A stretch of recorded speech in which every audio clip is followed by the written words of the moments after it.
this will be called. So, Sri Bhagavan Vach, Lord Krishna tells about very wonderful tree. Urdhva Moolam Adha Shakham Aswatham Praur Vayam Chandamshi Yasya Paranani Yastam Ved Sa Vedavid.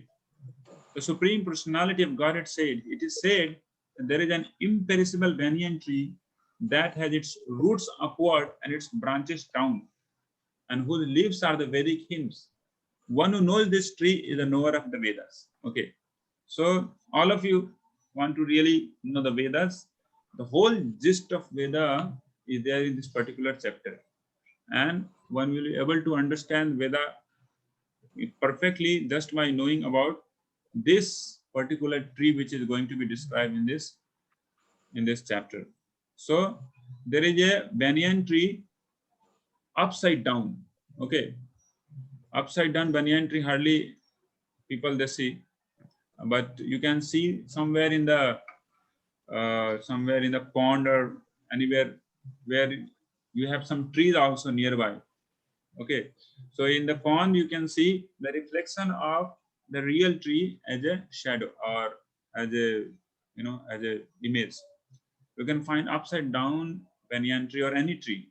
Okay, so it is told that leaves of that tree is called Vedas. Okay, the Vedic hymns. Okay, so how it is Vedic hymns, so that will describe. So we'll go ahead. In the second sloka. Adhaschordam prashrita tasya shakha guna pravriddha vishaya pravala adhascha mulani anusantatani karmanu bandhini manushya loke. So it is mentioned that the branches of this tree extend downward and upward. Okay, the branches of this tree extend downward and upward, nourished by three modes of material nature. The twigs are the object of senses. The twigs, I mean, the small branches are the objects of senses, and this tree also has roots going down, and these are bound to the fruitive actions of human society. So we have some few things here to be really discussed very nicely. Okay, so the branches of this tree extend downwards and upwards. So this tree is actually nourished by three modes of material nature that we have discussed last chapter, right?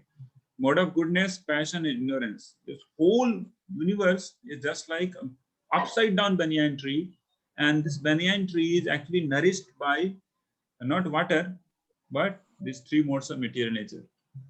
And these twigs means the branches which are moving here and there everywhere, is actually nothing but object of senses in which our senses are actually running after. I mean, for the eyes we have object of senses, some beautiful things to see. For the ears we have to we have object of senses, something to hear. For the tongue, something to taste. For touch, something to touch.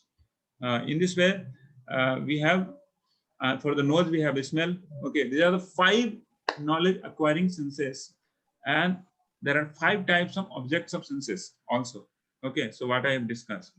So the twigs are the objects of senses. Just unlimited twigs means there are unlimited sense objects. Okay, so this tree also has roots going down, and these are bound to the fruitive actions of human society. Okay, so many times you see that there are subsidiary roots which are coming out from Ashok tree or the banyan tree.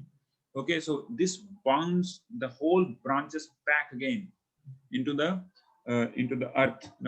So in this way, the whole tree, all the branches becomes really get grounded with the earth. Okay, so in this way we see that the subsidiary branches, these roots are actually binding the people more and more. What is that root is compared with fruitive actions. Fruitive actions means always thinking calculatively that I will work this much, then I will be happier more. Okay, this is a misnomer. Okay, the first misnomer which Krishna is trying to remove from second chapter of Bhagavad Gita, right? So it's not always true that if you work this much, then you'll be happier this much. It won't go like that. Okay, so this is the fruitive actions in society by which people are actually getting bound more and more. Okay, so now next, Lord Krishna tells about the, the feature of this banyan tree.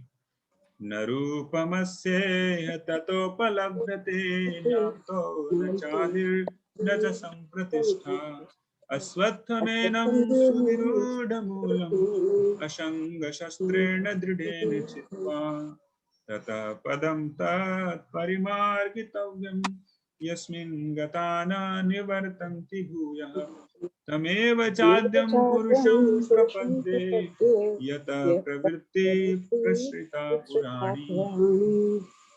Translation: the real form of this tree cannot be perceived in this world. No one can understand where it ends, where it begins, or where is its foundation. But with determination, one must cut down this strongly rooted tree with a weapon of detachment.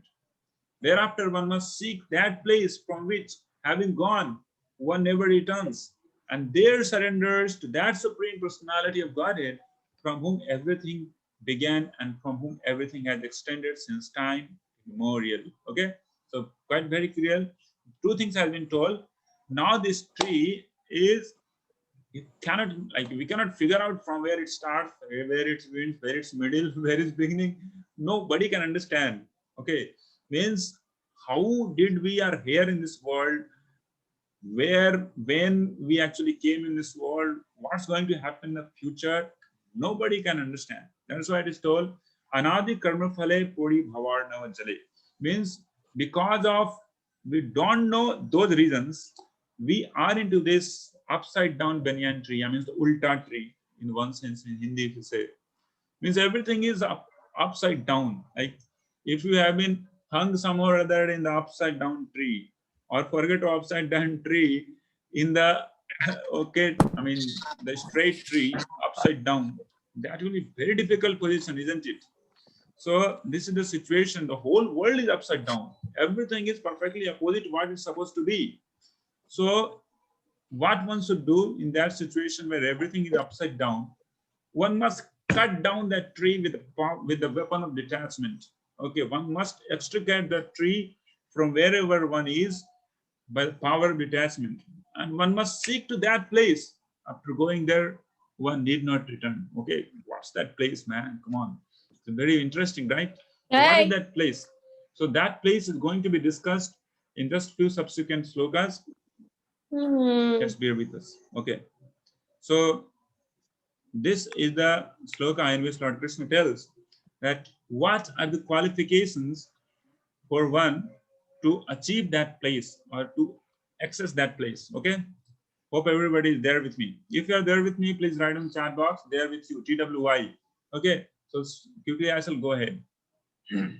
TWI. So if you are there in the session, please write on the chat box TWI, then we'll go ahead quickly. Okay, thank you so much for your prompt response. Kunal Mehtaji, Roji Shankar, Balari Borade. Okay, so quickly I'll share the screen with you all. So these are the qualifications. Nirmana moha jita shanga dosha adhyatma nitya vinivritta kama dvandvair vimukta shuka dukkha shangair gacchantya mudha padam avayam tat. So these are the qualifications. Those who are free from false prestige, illusion, and false association, who understands the eternal, who are done with material lust, who are freed from duality of happiness and distress, and who are unbewildered, know how to surrender to the Supreme Person, attain to that eternal kingdom. Okay, so these are the qualifications. How many are there? 1, 2, 3, 4, 5, 6, 7. Okay, there are 7 qualifications. Okay, why is that? One should be out of false prestige. False prestige means that prestige which is actually belongs to the body. Right, from very beginning of our childhood, we had been getting so many different types of prestiges. Right, a 5th standard, we have got first rank in your class, so everybody starts praising us, and our parents start giving us so many different gifts. Our name comes in merit list, and all that stuff. Then the sixth standard, seventh, everywhere we find, I mean, everything pleasurable when it comes to prestige. Okay, prestige about anything. Okay, so our mind is always seeking for the prestige. Okay, and those prestiges, the different designations are always changing. So when one comes out from higher secondary, then he comes into college, and college also the same type of different prestigious people they work for. After they go to company, and company also, they're always, the designations are getting changed.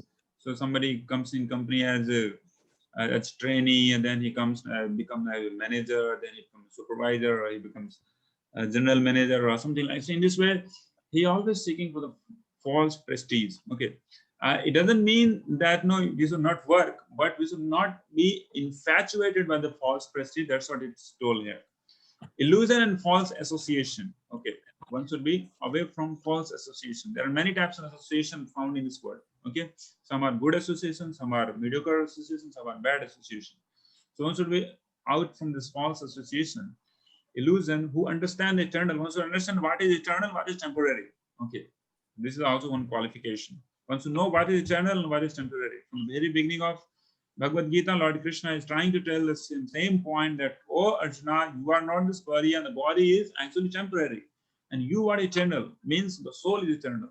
So soul is eternal, super soul Krishna is eternal, and the relationship between them and the process by which one can have the relationship with Krishna is eternal. Okay, so ultimately we see there are three things eternal. You can write down in your notes. So there are three things eternal. We must always have this in our mind. Supreme God is eternal, we are eternals, and the process to connect to Supreme God with our, multi eternals like us, the process, that's called bhakti, that's eternal. And rest, everything is temporary. Rest, everything is temporary practically.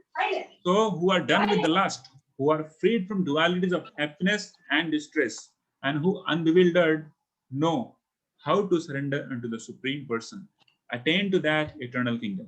Okay, so there are all qualifications of someone who actually want to attain to that place. Okay, so really very interesting, very high level, high expectation of these qualifications. Hardly people they have, very difficult to get. Okay, but it can be, it can be attained also. It's not like something which is like out of this world. So this qualification can be attained by everybody, all of us. Okay, this is possible. So before, before getting those qualifications, you must know what is that place actually is, right? Like suppose someone want to go to USA. So he need some things. You need visa. You need passport, visa, everything. Then you must clear all those different things. What has to be cleared, official things. Then you must have a ticket. Then he can board a plane, and he can slowly, like he can maybe somewhere he can be like for one day in Europe or somewhere. After that he has to again flew, and again he has to reach to USA. So in this way he must know how the USA looks like, and all those things, because unless you know the place, you don't like to go there, right? Somebody tells you to go to somewhere like maybe Bangladesh or Pakistan, you never want to go there because you know that place is not so safe for you. But somebody tells you, let's go to Switzerland, there will have very wonderful so many wonderful activities. So you know that, okay, that place is so nice and I should also go there. So Lord Krishna tells here in the further some few slokas, how is that place? How is that place, that supreme spiritual abode of Krishna? Okay, so okay, some noises I'm getting. Okay, so Krishna is going to tell some very wonderful description of that abode. Text 6. So how is that abode looks like? Na tad bhashayate suryo na shashanko na pavakah yad gatva na nivartante tat dhama paramam mama. Lord Krishna tells that supreme abode of man is not illumined by sun or moon. nor by fire or electricity. Those who reach it never returns to this material world. Means it is told that that supreme abode of mind, that supreme abode of Krishna, is not illumined by sun or moon. I mean, what does it mean? Is that place complete dark or what? Nor by fire or electricity. Or there is no fire or electricity, what will happen there? Like in the night time. But actually, it is told here that supreme abode mind is not illumined. Actually, it is illumined, but not illumined by these stuffs. There is no requirement of sun and moon. Okay. And everything is self-illuminated there because everything is chinmaya there. Okay. There is nothing called dead matter there. Like we have here in front of my, like I have a table here on which my uh, personal computer here, this is the window here. So many things are dead matter which I can manipulate there anyway I like, and everything is just prone to be, I mean, decayed and just get destroyed. But in the spiritual world, everything is conscious being, everything is conscious being, everything is soul. Everything is soul, and everything is a person. Okay, that's really amazing, right? There is nothing called thing there. Everything is person, and every person is self-illuminating. Practically, the whole spiritual abode is self-illuminating. Okay, so that place is called Golok Vrindavan, and the people who reach there never returns to this material world. What does this mean? Never return to this material world. Why they won't return? Because they have already had such a horrible experience here that they would be remembering everything. My God, such a horrible experience. Every now and then there is a fear of this virus, that virus, global warming, pollution, and so many problems. People having so many difficulties with their own nature, conceit, fight, quarrel, so many things. So they have everything all experience, and once they return there, they never want to come back. They're always happy in association of all perfected souls along with Supreme Godhead Krishna. Okay, isn't it very interesting to return back? I just want to ask from you. You can write down in your chat box if something you feel like. So that place is called spiritual world, Golok Vrindavan. And now Krishna is going to tell some few reasons why we must return back. Okay, few reasons he tells why we must return back. So he gives few reasons. Let's see what are the reasons Krishna is trying to impress upon us. Mamaivamso jivaloke jivabhuta sanatanaha manasasthani indriyani prakirtiristhani karshati. Krishna is telling, oh my darling living entities, in this conditioned world you are my eternal fragmental parts. Krishna is very compassionately telling living entities, the living entities in this conditioned world are my eternal fragmental parts. You are my eternal parts. Due to conditioned life, they are struggling very hard with the six senses, and which include the mind. Okay, so because of the the five knowledge acquiring senses we have, and in the between we have the mind, and mind is something which makes hell out of heaven, like hell out of every situation. Because of mind only, people are more suffering in this world. Like before, some like 1 and 2 years before, when there was not such a pandemic situation, I used to ask some people that, are you happy? They will say, yeah, I'm happy. Even though they are suffering with so many problems, but they will say very happy. But now such a situation that everybody could understand that there is a problem in this world. Okay, so it's not just they have problem for few years, and so no, problem is actually almost interminable, but there is a way to terminate it forever. Okay, what's that? That's by really surrendering to the Krishna, to Supreme Personality of Godhead Krishna. So Krishna is telling that living entities are my eternal part and parcel, and because of conditioned life, like we do air conditioning and we do water conditioning, so many, we do our skin conditioning to make a change in our different things what we are trying to manipulate. So similarly, we are actually being manipulated in this world, not only by the material nature, but as well with the forces, the humanly forces even above us. We are not able to see that. So we are conditioned in so many ways. And because of that, we are actually struggling very hard. Krishna is telling, you are my part and parcel. So you must return back to me. Then he says, Shariram yadvapnoti yacchapi utkramat ishvaraha grihitvaitani samyati vayurgandhani vashaya. So the living entity in this material world carries different conception of life from one body to another, and the air carries aromas. Thus, it takes one kind of body and again quits it to take another. Okay, so how people are suffering?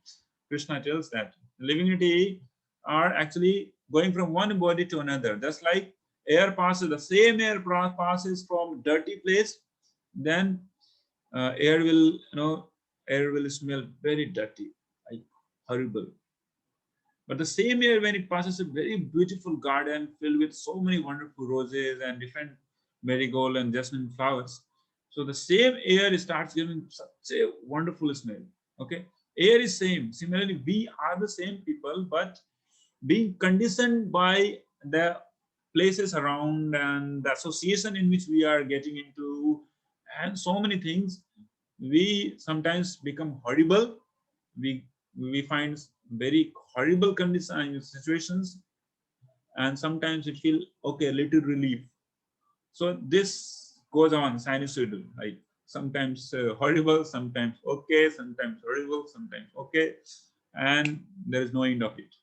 So Lord Krishna says, so in this way, people are bound by these five things that are already discussed with all of you all. Shrotram chakshu sparshanam cha rashanam granam evacha adhisthaya manaschayam visayan upashevate.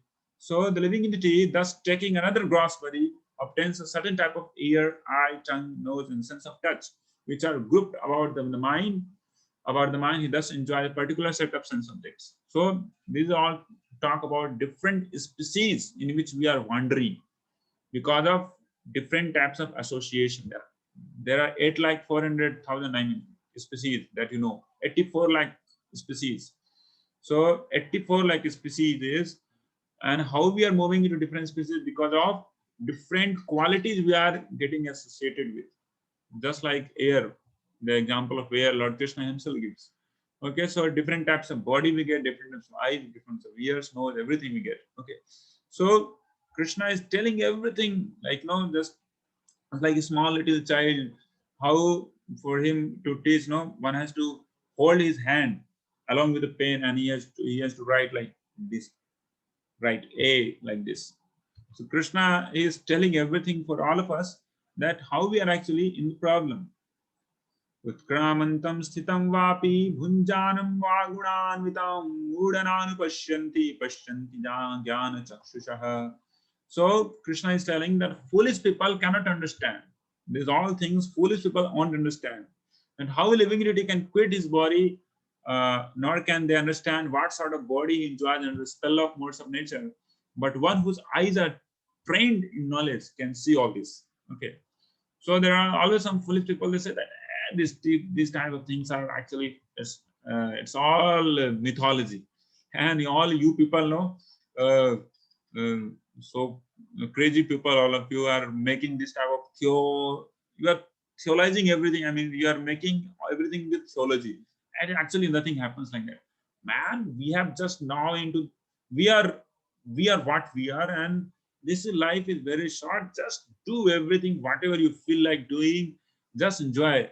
जीने के 4 दिन बाकी बेकार दिन, just enjoy, man. Come on, don't think so much about this all stuff. Okay, so the foolish people cannot understand how a living can quit his body and why he's there into this body. He also don't know that. What was his history? You don't know that. Nothing, because by the spell of illusory energy, everything has been forgotten. Everything has been deleted. Have been put into recycle bin. So in this way, unless one's eyes are trained in knowledge, cannot see all these things. Okay. Yatanto, then Lord Krishna goes ahead, text 11. Yatanto yoginaschainam pashyanti atmanyavasthitam yatanto api krita atmano nainam pashyanti achetasah. Endeavoring transcendentalists who are situated in self-realization can see all this very clearly. Okay, so endeavoring transcendentalists can see all these things very clearly. Forget about going from one body to another. Even in this particular body, whatever type of association we are getting into, we are making, I mean, similar type of future in this body itself. We can find in anybody's life. You know, sometimes someone gets into good association, then he gets that type of mentality. Somebody gets into a association of businessmen. Okay, so he starts thinking everything about business. Somebody gets into association of some doctors. Okay, even though he's not a MBBS and MD doctor, he starts getting all that knowledge that I am able to see that. Okay, so nowadays, because number of doctors are less, so in our community, one doctor has trained many of the people that are, I'm almost layman. They don't know about anything about medicine, but they are able to prescribe medicines, and that's working. They are able to give medicines, it's working. They are able to do all types of treatment what a doctor can do. Okay, so we see in this particular life, only by getting different type of association, one actually getting into those different types of conditionings. Good conditioning, bad conditioning, it works always. So why not it will happen after death? A completely different set of eyes, nose, ears, everything one gets. Okay, because of his getting conditioned, thoroughly conditioned in the previous life with the particular type of mode. Okay, so in this way, these all things endeavoring transcendentalists only can see. Otherwise, others they cannot see. Now Krishna is going ahead in this particular section, where Krishna is telling that living entities, one thing I will tell you, even though you are here in this world with me, you are thoroughly dependent upon me. Even though I didn't tell you that you are dependent upon me, but you are dependent upon me. How that Lord Krishna is going to tell in subsequent few verses. Let's see ahead. Yadaditya tejo jagad bhashayate khilam yachandramasi yachagnau tat tejo vidhimamakam. The splendor of the sun, which dissipates the darkness of this whole world, comes from me. And the splendor of the moon and the splendor of fire are also from me. Okay, so who can stay without sunlight? Who can stay without moonlight? Nobody can. And fire and electricity also. So we see that Krishna, upon whom we are so much indebted, just for 1 month electricity bill for one flat, if the rate is around 7 rupees per unit, it comes somewhere around 2,000 rupees, 3,000 rupees. And we are using electricity, we are using light free of cost from Supreme God Krishna. And if we had to give bill of these all things, how much it would be? Like we will go bankrupt. And practically this particular light also, what you are getting, it's nothing but sunlight coming in the way of electricity. So, but we take, problem is that we take everything granted. And just मिल रहा है यार, सब कुछ free में मिल रहा है. It's just happening. It's everything is granted. We don't take things to be like really it's being arranged by the mercy of Supreme God or anybody. No. So Krishna is telling that the sunlight, the moonlight, and the fire, the heat, everything actually coming from me. Then he says, not only that, even though you are on this particular planet is also put in motion because of my influence. Gama Vishyaja Bhutani Dharyami Hamojasha Kushnami Chaushadhi Sharva Somo Bhutva Rashatmakaha. I enter into each planet, and by my energy they stay in orbit. I become the moon and thereby supply the juice of life to all vegetables. Okay, so it's very simple to understand. You know, nowadays we keep sending some different satellites into Earth's orbit. You know, Earth's different orbits, so that by the gravitational pull it can stay in the orbit, right? According to physics laws, it should stay in orbit. But why every satellite we send always falls down if only physics law is working? Similarly, they make a law that no, our Earth is also a satellite to the sun and it's moving like this. Why it's not falling down again to the sun? Okay, who is holding it? That they don't have brain to understand it. Lord Krishna says, I enter into each planet, Gama, Vishyacha Bhutani. These all planets who are rotating, I enter into that and I keep them in particular orbit so that everything go very smooth. Okay. And I become the moon, and I thereby supply the juice of life to all vegetables. I become the moon also. Krishna is the moon. Okay, so beautiful moon in the full moon night, you see. And that moon gives such a wonderful, I mean, shower of light. By that, all that vanaspati, the vegetables gets juices, and the fruits also becomes very juicy, pulpy. Okay. So not only that, now juice and pulps, okay, fine, then we can eat it, right? And after that, there is no requirement of Krishna. But Krishna tells, even after you eat the stuff, whatever has been created by me, there also you required me. Aham Vaishvanaro Bhutva Praninam Dehamashritaha Pranapana Samayuktaha Pachami Annam Chaturvidham. Lord Krishna tells, I am the fire of digestion in the body of all living entities. I am the fire of digestion. Even though we can put inside, but to digest we require a fire, right? That's called Jataragni. And unless that fire is there in the belly, we don't feel like it taking anything. You won't feel like eating. And if even though we put inside, it's not going to get digested. That fire is also Krishna. And I join the air of life, outgoing income. There are different lives. There are 5 times of life here.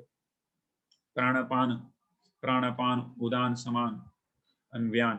So getting like Krishna into this all Pranapan, what happens? Krishna digests these all foodstuffs what we eat. There are 4 types of foodstuff we take. Something is chewable, charvya, choshya, lehya, and peya. There are 4 things. Something we drink, something we lick, something we something we suck, and something we chew. There are 4 things, 4 types of anna, or 4 types of food only we take, and everything is actually being digested by Krishna. So how much we are dependent upon him. And now Krishna is going to tell, very wonderful concept. Please note this down.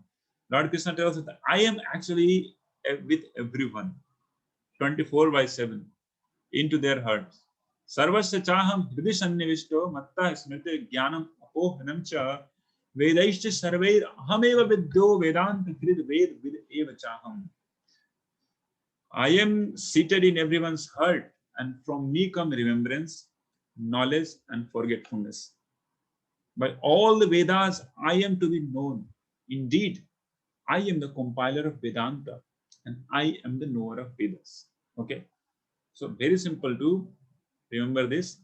Sarvasya chaham hridisannivishto, to every living deity's heart, I am staying. Oh, and being there in the heart, I give them remembrance, forgetfulness, and the knowledge. The 3 things, right? Many times we have the experience, like if you mug so much, like whatever you have, now maybe tomorrow there is exam, so many students. Now everything is online, so there is no need of remembering anything, because people, they can just open their books and they can just write down.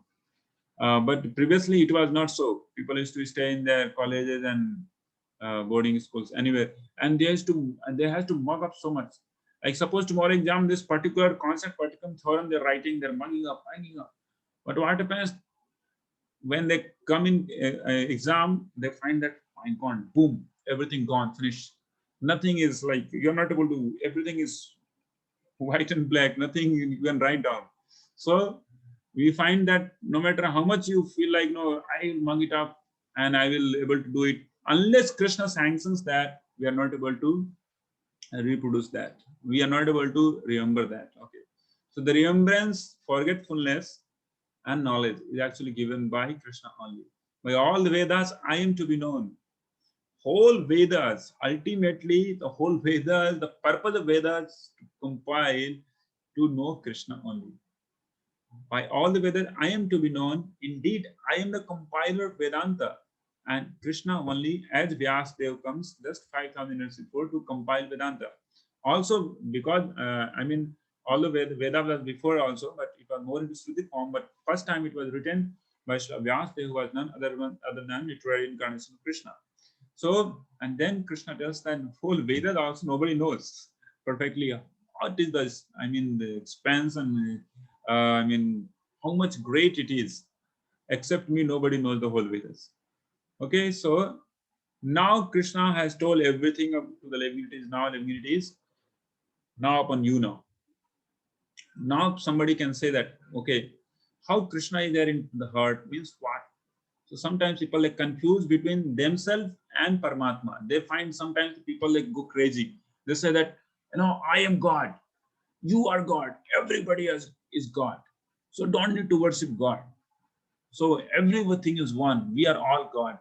And tomorrow that God gets toothache and starts moving. "Ooh, I have so much problem. I need to go to dentist." So what happened to that God? He's not able to even not able to even stop his toothache. Such a God is. So to clarify that, Krishna in subsequent some of 5 verses, he is delineating the difference between soul and super soul very, very clearly without leaving any doubt. Okay, so let's go ahead. So this is the very wonderful sloka in which he tells 2 types of people who are found in this world and beyond. द्वामिमौ पुरुषो लोके क्षर चाक्षर एव च क्षर शर्वाणि भूतानि कूटस्थ अक्षर उच्यते. Lord Krishna tells there are 2 classes of beings, the fallible and infallible. Fallible and the infallible. In the material world, every living entity is fallible. And in the spiritual world, every living entity is called infallible. Okay. So as simple as that, we have seen also before that whoever reaches to that abode never comes down. So everybody who reaches to the spiritual abode kingdom of God, Vaikuntha or Goloka Vrindavan, nobody need to come back. So they all are infallible souls, always staying in association of Supreme Lord Hari. And those who are into this place, this dungeon place, this circus, these all people are actually called fallible people. Means they are fallen people. So chara and cha akshara evacha. So in qualitatively wise, both are same. Only thing is that people here are conditioned and there they are not conditioned. They are free. I mean, they are akshara. So now Krishna is going to tell ahead that there are other type of personality beyond these 2 types of people. Okay. Uttama purushastu vanyaha parmatmetyudaritah yo lokatrayam avishya vibharti havyaya ishvaraha. So, what is the translation of this? Beside these 2, there is the greatest living personality, the Supreme Soul, the imperishable Lord Himself, who has entered the 3 worlds and is maintaining them. So here comes the introduction of the Super Soul. Okay. Beside these 2, so very, very clear. No, there is no ambiguity in Sanskrit understanding. You can find a very simple Sanskrit here.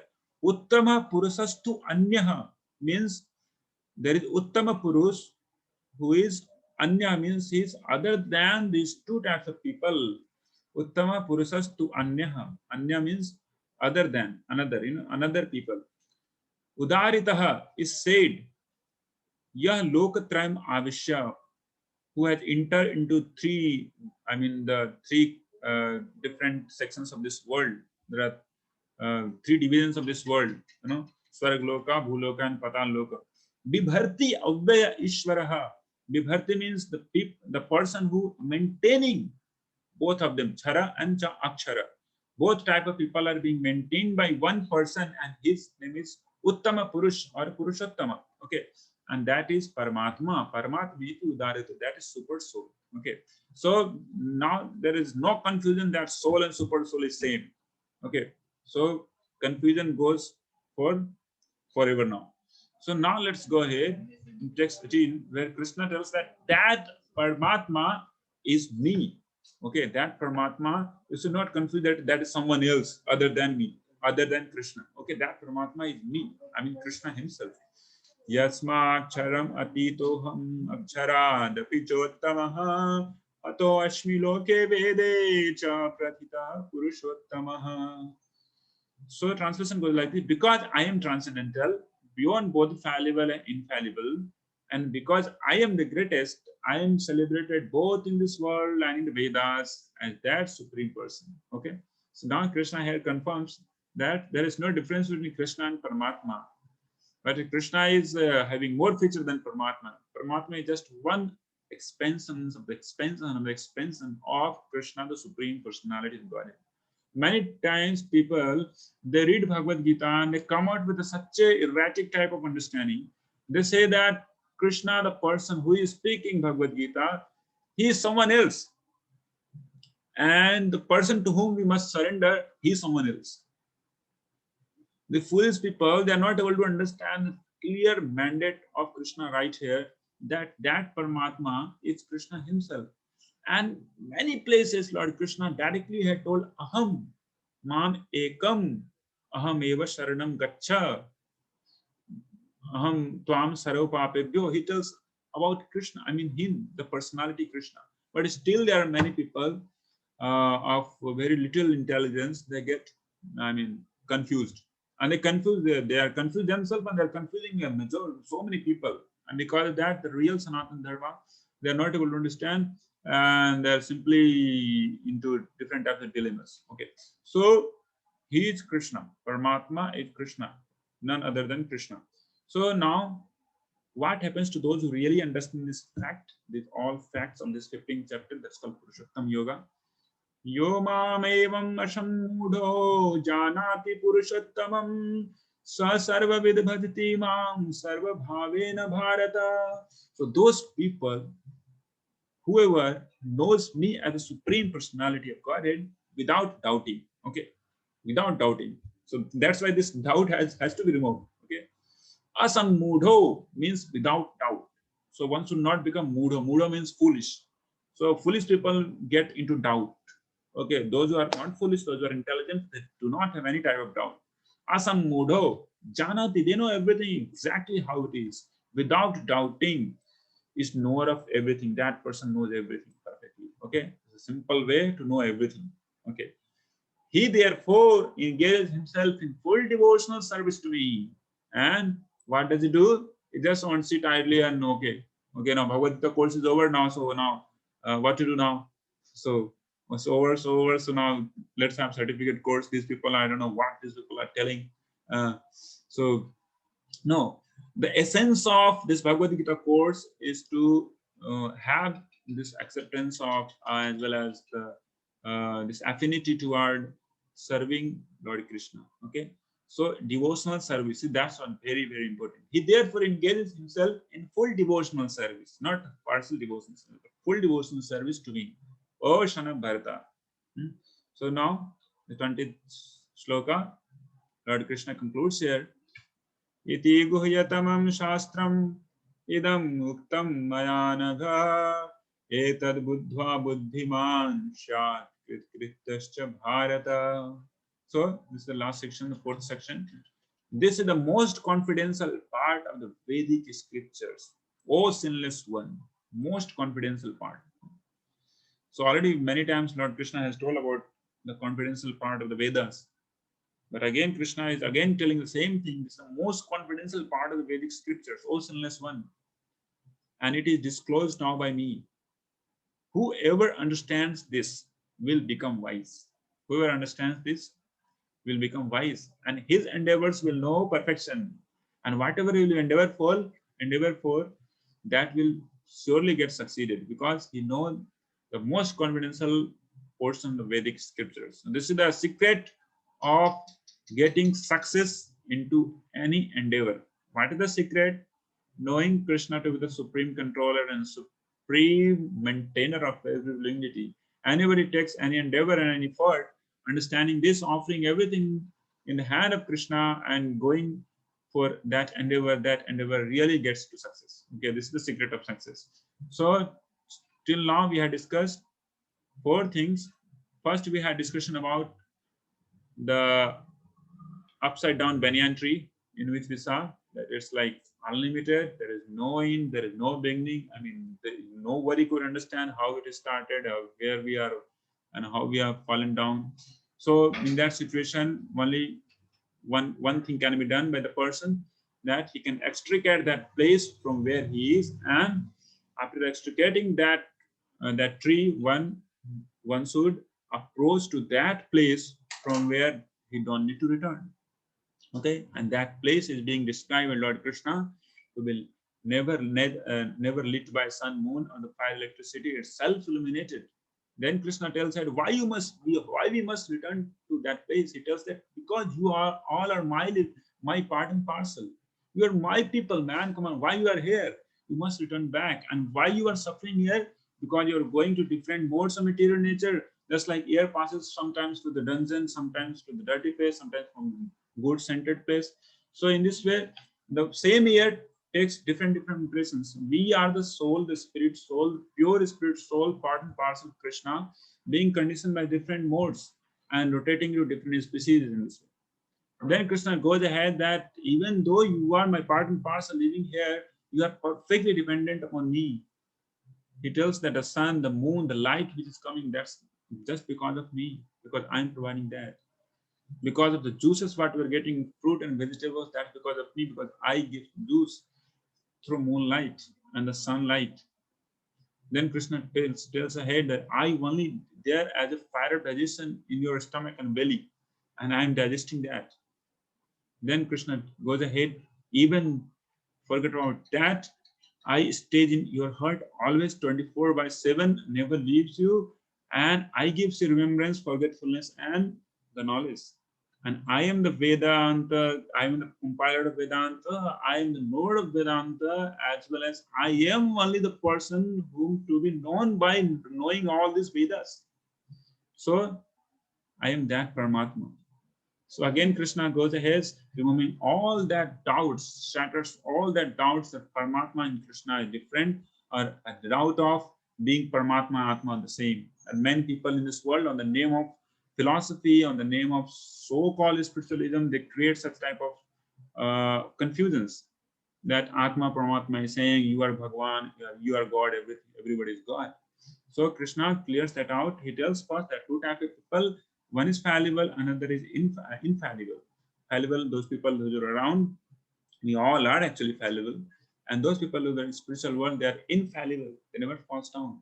And beyond these two types of people, there is third person who is actually maintaining these two types of people, and he is Paramatma. And next he goes ahead telling that Paramatma is Krishna, that's me.